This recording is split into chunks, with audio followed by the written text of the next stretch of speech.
किसान भाइयों किसान जो है पीढ़ी दर पीढ़ी उन्हीं फसलों को करता आ रहा है जो उसने पिछली वर्ष की थी, जैसे धान, ज्वार, बाजरा, मक्का, गेहूं, सरसों, जौ इत्यादि। साथियों, किसान बड़ी मेहनत से काम करता है और उसके अपने एक सपने होते हैं।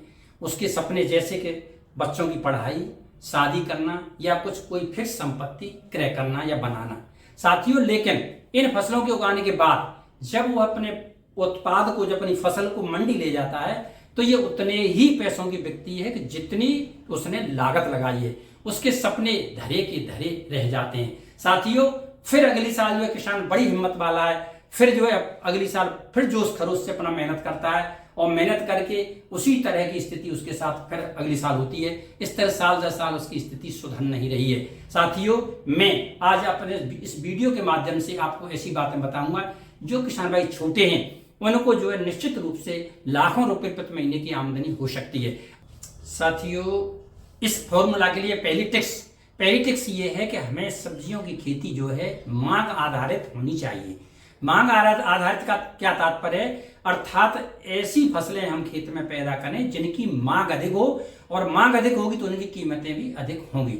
साथियों, इस चीज को ध्यान में रखते हुए हमें क्या करना है, जैसे मान लीजिए हमारा जो फसल का सीजन है उस सीजन से यदि हम 15-20 दिन पहले अथवा 15-20 दिन बाद में यदि हम फसल की बुवाई करेंगे और वो जब ऐसी फसलें जब मार्केट में जाएंगी तो मार्केट में निश्चित रूप से वो महंगी मिलेंगी। साथियों, इसका एक उदाहरण ये है कि जैसे आपका टमाटर है तो टमाटर का जो है पूसा हाइब्रिड और अर्क मेवली, ये दो ऐसी प्रजातियां हैं जो 12 मासी उत्पादन देती हैं। इसी तरह साथियों जो है हमारा मिर्च की जो है अर्क बिहार करके एक ऐसी प्रजाति है जो भी 12 मास उत्पादन देती है।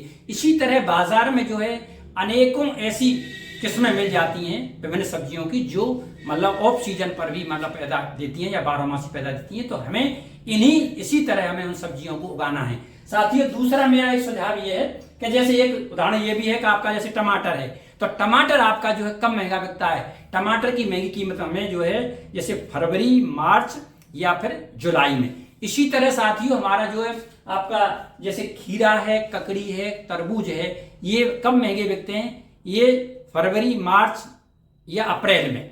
इसी तरह साथियों जो है हमारा आपका फूल गोभी है, पालक है, मूली है, ये कब महंगे बिकते हैं? ये हमारे जो अगस्त सितंबर में। तो इस तरह हम ध्यान रखें कि कौन सी सब्जी कब महंगी बिक रही है, उसी तरह हम अपने खेत में इन सब्जियों को उत्पादन करें। साथियों, एक दूसरी टेक्स्ट क्या है? दूसरी ये है कि हमें जो है जैसे कि आपकी जायद सीजन की जो सब्जियां हैं, जैसे कि आपका खीरा है, ककड़ी है, तोरई है, लौकी है, टिंडा है, भिंडी है, तरबूज है, खरबूज है, काशी फल इत्यादि, ये सब्जी की फसलें ऐसी हैं जो कि मतलब जायद में बोई जाती हैं।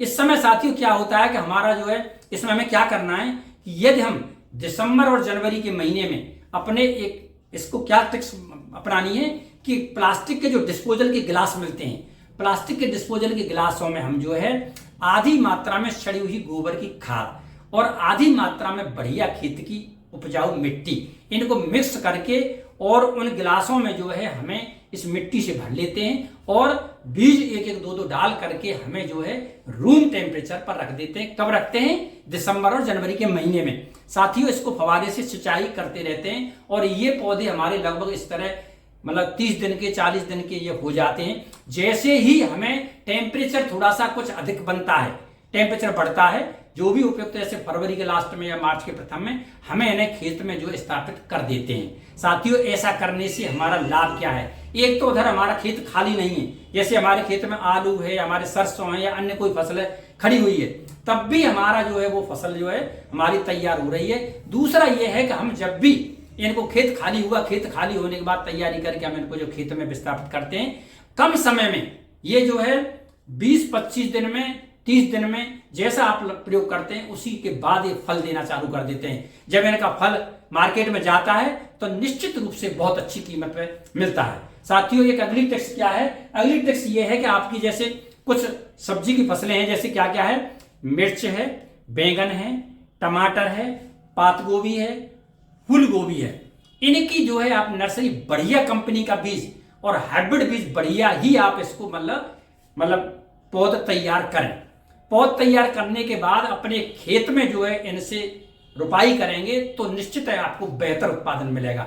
साथियों, जितनी आमदनी आपको खेत से होगी उतनी ही आप जो है नर्सरी एक्स्ट्रा डालें और वो नर्सरी की पौध आपकी बिक जाएगी।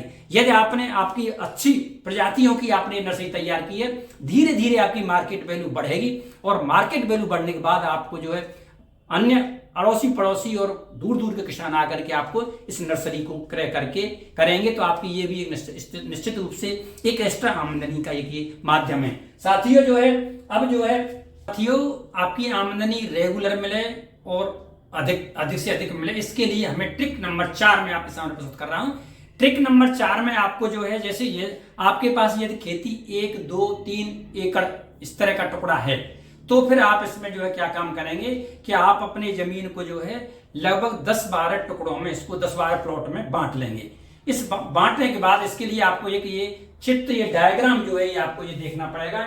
ये डायग्राम जो बना है इसी के आधार पर आप क्या काम करेंगे कि आपने टोटल अपनी खेती को जो है जैसे 1 से लेकर के 12 तक इसमें भागों में या प्लाटों में बांट लिया।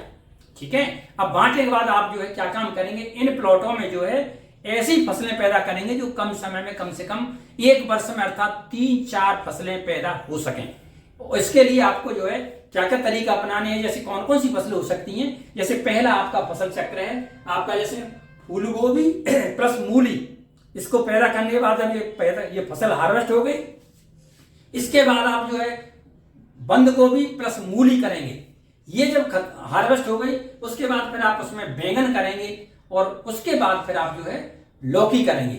इस तरह के आपको जो है 1 वर्ष में ये कई फसलें आपको इसमें से ले सकते हैं। साथियों, इसको जो हम प्लॉट नंबर 1 और 2 में इनको जो है हम लगाएंगे। साथियों, अब चलते हैं हमें दूसरा फसल चक्र जो है जैसे फूल गोभी एवं सलजम एक साथ जो इसको लगाएंगे और उसके बाद जब ये हार्वेस्ट हो जाएंगे तो फिर बैंगन और लौकी इसको लगाएंगे। इसके बाद जब ये हार्वेस्ट हो जाएंगे फूल गोभी प्लस लौकी। इस तरह हमारा जो है ये 1 वर्ष में जो है कौन कौन सी प्लॉट में, इसको प्लॉट नंबर 3 और 4 में हम इनको लगाएंगे। साथियों, अगला हमारा फसल चक्र जैसे ये टिंडा हमने लगाया, टिंडे के बाद फिर हमने जो है गाजर लगाई, गाजर के बाद हमने मूली लगाई और मूली के बाद फिर हमने करेला लगाया। तो इस तरह जो है ये 1 वर्ष में ये 4 फसलें हो गई। इनको हम प्लॉट नंबर 5 और 6 में हम लगाएंगे। साथियों, अगला फसल चक्र हमारा जो है भिंडी के कटने के बाद फिर हमने मूली और मूली के कटने के बाद हमारी गोभी और गोभी के कटने के बाद हमारी लौकी। इस तरह जो है ये हमारे प्लॉट नंबर 7 और 8 में हम इसको लगाएंगे। साथियों, अगला हमारा फसल चक्र जो है वो क्या है, करेला के बाद हमने फिर फूल गोभी और फूल गोभी के बाद हमने टमाटर। इस तरह ही हमारे प्लॉट नंबर 9 और 10 में हम इनको लगाएंगे। साथियों, अगला फसल चक्र जो है हमारा जैसे तरबूज के बाद हमने भिंडी और भिंडी के बाद हमने बैंगन। इनको हम प्लॉट नंबर 11-12 में लगाएंगे। साथियों, इसमें ध्यान ये रखना है, क्या क्या ध्यान रखना है कि जैसे मान लीजिए आपकी जो भी कुछ फसलें ऐसी हैं जो जैसे मतलब बहुखंडीय फसलें कहते हैं, बहुस्तरीय फसलें कहते हैं। जैसे कि आपने मान लीजिए बैंगन और बैंगन की लौकी ये की है तो इसमें आपको क्या करना पड़ेगा कि इसमें जो है आपको इसी तरह आपका फूल गोभी प्लस लौकी है, इस तरह की बहुखंडीय यानी विभिन्न स्तरों पर फसलें जैसे पैदा हो रही हैं, इनके लिए आपको जो है ऊपर मचान बनाना उचित रहेगा। मचान बनाएंगे तो ये लता वाली फसलें जो है ये मचान पर पहुंच जाएंगी और नीचे जो है आपकी जो है ये अन्य फसलें जैसे आपकी फूल गोभी की या फिर बैंगन की ये फसलें जो है ये यहाँ पर इस तरह स्थापित होंगी। साथियों, मेरा आपसे एक सुझाव ये भी है कि जितने भी वर्षा ऋतु की सब्जी की फसलें, लता वाली फसलें हैं, जैसे लौकी है, तोरई है, आपका करेला है, इन फसलों के लिए यदि आप मचान बना करके आप अपनी फसलों को पैदा करते हैं तो ऐसा करने से आप इन फसलों में जो है कीड़े बीमारी कम आते हैं, फल कम सड़ते हैं, फल ज्यादा लगते हैं और उत्पादन भी ज्यादा होता है। तो साथियों, इस तरह मचान का प्रयोग आप कर सकते हैं। अब इसमें कुछ थोड़ी एक सुझाव मेरे ये हैं कि साथियों, यदि आपने इस तरह के रोटेशन में जहां जहां मेड़ है मेड़ों पर यदि आपने मूली की फसल लगाई तो वो आपको एक्स्ट्रा आमदनी मिलती रहेगी। साथियों, कुछ फसलें जैसे आपकी जो बहुखंडी फसलें हैं उनके लिए तो आपने मचान के बारे में कही। अब अगला जो है जैसे कम समय वाली फसलें, कम समय में क्या है कि जैसे मान लीजिए कुछ फसलें ऐसी हैं जो आपकी 45, 50, 60 इस तरह अवधि में तैयार हो जाती हैं, जैसे कि आपकी मूली है, पालक है, ककड़ी है, खीरा है, चौलाई है, धनिया है, ये कम समय में ही तैयार हो जाती हैं। साथियों कुछ फसलें जैसे मान लीजिए एक बार बहुवर्षीय फसलें, यानी एक बार आपने लगा दी और वो कई सीजन तक आपको लगातार इनकम देती रहती हैं। तो मेरा आपसे सुझाव है कि ऐसी फसलें भी आप अपने खेत में जरूर स्थापित करके रखिए। वो फसलें कौन कौन सी हैं, जैसे सेम है और आपका बैंगन है और आपका पुदीना है।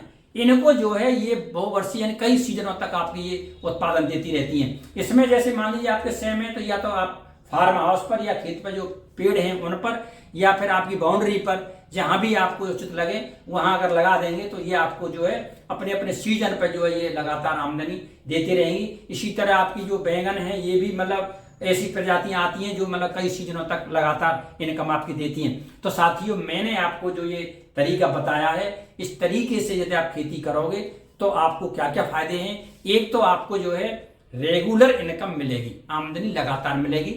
दूसरी बात आपको जो है मार्केट में जो फ्लक्चुएशन हो रहा है यानी कुछ कीमतों कुछ फसलों की कीमतें बहुत अच्छी मिलेंगी और कुछ की मान लीजिए डाउन है, तो आपको जो चूंकि आपके पास खेत में कई फसलें लगी हुई हैं तो आपको जो है उनके अच्छे भाव का भी मतलब आपको लाभ मिलेगा। तो साथियों ये तीसरा अगला फायदा ये है कि इसमें फसलों में यदि किसी रोग बीमारी आक्रमण होता है तो किसी एक फसल में लग सकता है, लेकिन आपके पास खेत में एक साथ में कई फसलें हैं तो वो रोग बीमारियों का भी असर कम होगा। तो साथियों मुझे आशा ही नहीं विश्वास है इस तरह जो मैंने आपको 4 ट्रिक्स बताई, इन 4 ट्रिक्स को यदि आप विधिवत प्रयोग में लाओगे तो आपको जो है रेगुलर आमदनी मिलेगी, कम खेत में अधिक आमदनी होगी और आपको जो है किसी तरीके से आपकी आर्थिक स्थिति सुधरेगी।